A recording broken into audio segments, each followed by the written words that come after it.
This is the end of the little session on participation in interERN working groups. And the reason that I am speaking today, and the reason we had the presentations just before the break, is because, as you'll all be very aware, there are many, many very specific issues around the vascular ERN. There is so much you have to do. But at the same time, there are 23 other networks, and we've talked already this morning about the fact that many of us are actually facing the same sorts of challenges and the same issues.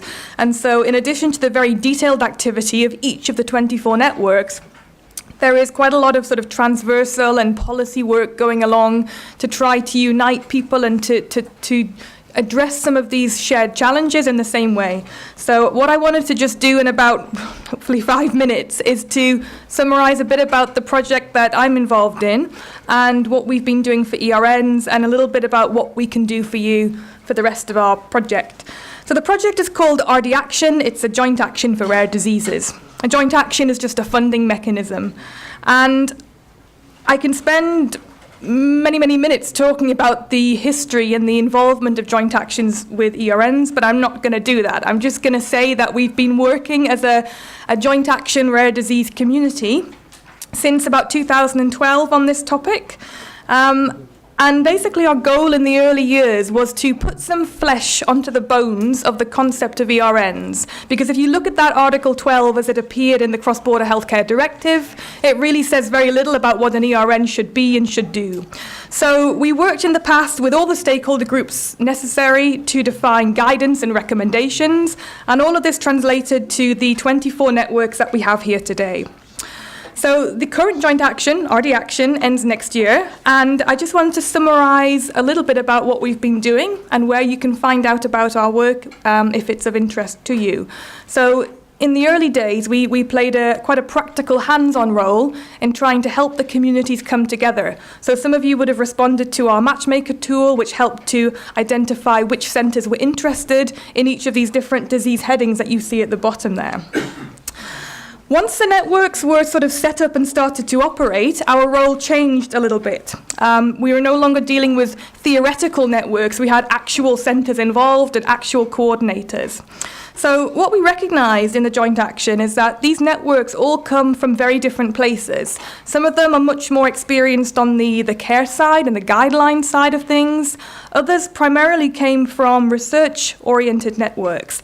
But all of them, all of you, have particular successes and particular experiences that can be very useful and things that can be shared with the other networks who may not, for example, have experience in how to set up registries or how to link registries, how to generate guidelines with limited evidence. So our goal is really to work with the ERNs and to help generate guidance and policies and support for the ERNs, but with the ERNs. And the main way that we do this is through workshops. Very briefly, I'm not going to talk about how we involve all these people, but we involve many different stakeholders in these big workshops. So we involve our partners in the project, and this work, the joint action is led by the Orphanet team, who many of you will be familiar with. The coding work is very important in this. We partner very closely with DG Sante and increasingly with the DGs for Research and DG Connect. You heard this morning from Daria about how we're getting much closer collaboration, I think, between the DGs than ever before, and the ERNs are a really good reason for this. We always involve patients, so the EPAG community, topic experts, the member states, so the board of member states are very important players for us here, and of course the ERNs themselves. So our mantra with these workshops is always to be as inclusive as possible. In an ideal world, we'd have everybody from every network attending every workshop, but we can't do that because you're all huge. So we do at least promise to reserve a place for one representative from each of the networks. And now that we have these working groups, which you've been hearing about this morning, you've actually heard about many working groups. So the ones I'm talking about are the working groups organised under the ERN coordinator group. So the Commission have very wisely worked with the networks to encourage them to sort of self-govern around these different topics. So you have the 24 coordinators who form the ERN coordinator group. And then underneath that you have at the moment 6 working groups. And you've heard some updates on how VASCERN is involved in a couple of these. So what we try to do in the joint action is when we're organising these workshops and when we're deciding what will be the most useful policy support documents or outputs to deliver, we from now on can work much more closely, specifically through these working groups. So just to give you an idea of the ones we've delivered so far, we gave a big workshop a year ago on a very broad topic, which was exchanging data for virtual care in ERNs. And this looked at everything from what sort of groups actually do virtual consultations now and how do they do it, because not many people actually did pre-ERN era. We looked at things like the impact of the new General Data Protection Regulation, and we looked a lot at easy tips and easy wins concerning data and how you can collect data, how you can standardize it, how you can make it go beyond that one-to-one patient case and actually become reusable and drive forward the pace of knowledge and research. We really took those principles forward in our big workshop, which we co-hosted with the Commission at the end of April. And this was very much about how you actually practically use 4 particular tools or approaches to data standardization and interoperability. And these were the OrphaNet nomenclature, the Orpha code for coding rare diseases, the human phenotype ontology for capturing clinical symptoms. We talked about efforts to agree a sort of an identifier, or rather a de-identifier, to allow you to link patient data and know which data relates to the same patient, because that will be very important if patients are sort of moving between ERNs. And the 4th principle or practice that we tried to promote was what fair data actually means. Fair is a concept for good data management and data linkage, but my colleague Marco Roos is going to talk more about this in a moment.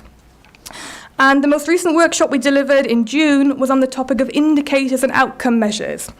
So this was very much about working with all of the networks to try and brainstorm what sorts of indicators, performance indicators, can we capture, can we measure, can each of the networks measure, to try to demonstrate what they're doing and the impact that they're having. And this is where the slide that Guillaume presented earlier came from, those discussions and those efforts. So, as I said, we try to be as inclusive as possible. We can't have everybody there, but what you can do is you can find on our website, I'll show you in a second, the link to our main page where you can find sub-pages for each workshop. Anyone who wants to can access all of the presentations, you can access the reports, and you can catch up on anything that's particularly relevant for you. So this is the link. You can't read it all, but there are various documents and support documents, some of which have already featured in the presentations this morning. I'm running out of time, but this is an example of one of the documents that we produced from that data workshop. So this is a set of consensus recommendations or recommended practices to increase the utility and the reusability of data in the rare disease field, specifically for the ERN context. And many of you in this room will know, for example, why the OrphaNet nomenclature is so useful for rare diseases, and it comes up with some suggestions on how you could use that. But bear in mind, going back to this morning, we have 900 different centres involved in ERNs. The chances are that some of those centres will not be so familiar with these things. And so this is an opportunity, we hope, for everyone to sort of get onto the same page and learn a little bit more about these tools and how they might support your work in the network.